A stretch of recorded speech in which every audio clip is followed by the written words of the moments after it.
Hello guys, this is Rod one more time here with another video to help you guys out as artists. This time around we're going to be talking about different ways, specifically 3 different ways that you guys can go ahead and create your own different drawing styles. I get messages all the time on Instagram asking me, how I draw the way that I draw. How do I get better as an artist? How do I develop my own style? And I get these, and most of the time it's slightly more amateur artists, people that are barely getting into it and they want to learn how somebody got to where they are. Well, these simple steps are going to help you out with this. Number 1, and this is the most important one of every one of them. Learn anatomy and perspective. Learn how the body of human beings and animals are constructed. Learn how the body, how different body parts fit within each other. How the head connects to your shoulder blades, and how the pectorals get affected when your arms move, and just learn how different muscle structures work. Learn to simplify these muscle structures so that you can move them around and do anything that you want with them. Any animation book would help, but more than anything, if you pick up really simple anatomy books like the ones that Christopher Hart puts out, the How to Draw anatomy books, they help a lot, especially for beginners. If you want to learn in a certain, put a certain regimen to yourself, I would recommend that you learn how I did. I started by learning how to draw the head, and then I worked my way down from there. I was a caricature artist, so I needed to learn how to draw faces in different ways. And I just started with the muscle structures of the face, how everything fits within the skull, how the bones inside affect everything outside, and then, where the eye sockets are, so I wouldn't make the eyes too big, I wouldn't make the eyes too small, and then work your way down from there. Then, I said anatomy and perspective, they're together because you need to learn how to draw things in different angles, from different views. And all this is very important in order to be able to progress and essentially learn what you are drawing, instead of just trying to copy someone's style of how they draw something without learning what's underneath that. The one thing that made sense to me was when I started doing this.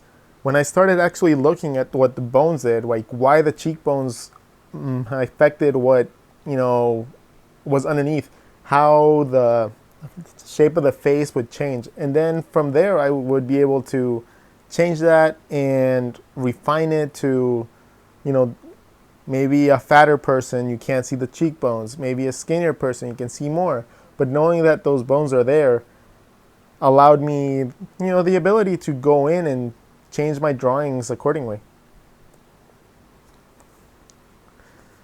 Anatomy and perspective are the core things that every single artist is going to need to learn. It doesn't matter if you're going to be you doing character designs, or you're doing backgrounds, or you're doing, just visual development in general. You need to learn these 2 skills. If it takes going to life drawing classes, do it. If it takes, trying to find some medical books and seeing how everything interacts with each other, do that too. There is no wrong way that you can go about it, as long as you actually learn a little bit more of how the muscles work, the limits of what a body part can do. Arms can only bend a certain, amount. Legs don't extend in certain ways, but they do like in certain other ways, weird angles and stuff like that. And that's only things that you can really get to know by learning what the muscles do and then you can just draw that. It sounds super simplified, and this is incredibly difficult to learn, and it takes years to perfect it. But every single time that you sit down and study a different body part and you make it stick, that is another piece of knowledge that you're just going to tack on the next time that you draw anything. So it's accumulative. Eventually you'll start seeing that your drawings look better and better as you go. And that is hint number 1. Tip number 2. This one's a little bit more fun. Tip number 2. I recommend that you make a list of the top 10 artists that you like. I am pretty sure that if you like them, they will have tons of artwork online that you can find. Go make a folder on your computer for each one of those artists and try to save as much of their artwork as you can possibly get your hands on. If they have a website with a gallery, copy all those. If you have a book with their artwork, like if they've printed, their sketchbooks, take that with you. And what I want you guys to do is to take any given sketchbook or piece of paper or compilation of paper that you have where you draw and try to replicate what your favorite artist has been doing. If you can go ahead and copy every single piece of art that they have done, eventually you will have something stick. And if you already learned a little bit of anatomy and perspective as you're going along, you will see why they do things the way they do, how they're able to distort the characters to make them look like they are, or how their animals, look like they do, and why they're constructed like that, posing, and all that stuff. It just adds up. So hint 1 and 2, I would recommend go with number 1 first, then get into this second step. So once you have, just go down one artist at a time. Once you think that you've captured the first artist well enough, go to the next one. Just copy as much as you can from them. Don't claim it as your own work. Copying artwork is not, you're not gonna be selling this artwork. This is just for practice for you. This is just for you to refine what you like. Obviously you like these artists because you're attracted to their artwork. So just let that be that. Don't think about it as stealing. You're not really doing anything bad. You're just trying to learn. And after you go through every single one of those artists, go back.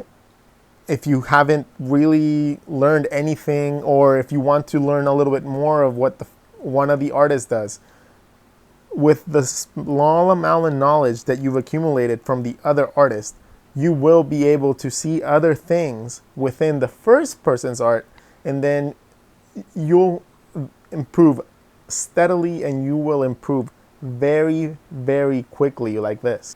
All right, guys. So once you've done those 2 steps, and you've gone in and sufficiently think that you've learned enough from each of these artists, and this is not a process that's going to take maybe a week. This is for, long term. This is something that you should be doing on a constant basis. But, all these things will make you, progress. We're going to go to step 3. Step 3 is going to be taking all the stuff that you learned from step 1, all the stuff that you learned from step 2, and try to work it together. And what you're going to do is you're going to take all the parts that you like from each individual artist that you looked at, and you're going to start piecing these together. This is not a step that you're going to be doing voluntarily. This is going to be something that your brain's automatically going to do whenever you're drawing for fun or for yourself. You're going to automatically, your mind's going to take the better aspects of what you like from each artist, and you're going to start piecing it together. And guess what? that's what makes your own style. It's going to be something that's appealing to you with everything you like from each one of the artists that you studied. Well, the reason that I said study about 10 artists or so, or even if it's not 10 artists, but study multiple artists, is because that way you are not a replica of the other artist that has more experience than you. You're going to be developing your own way of drawing loosely based on what they did and what they created, but it's going to be you. And you're going to have fun, and it's going to be easy for you. For example, I'll give you guys a little list of the artists that, I try to replicate. And, maybe you guys can start seeing that in my artwork as well. When I was in college, I was obsessed with Invader Zim.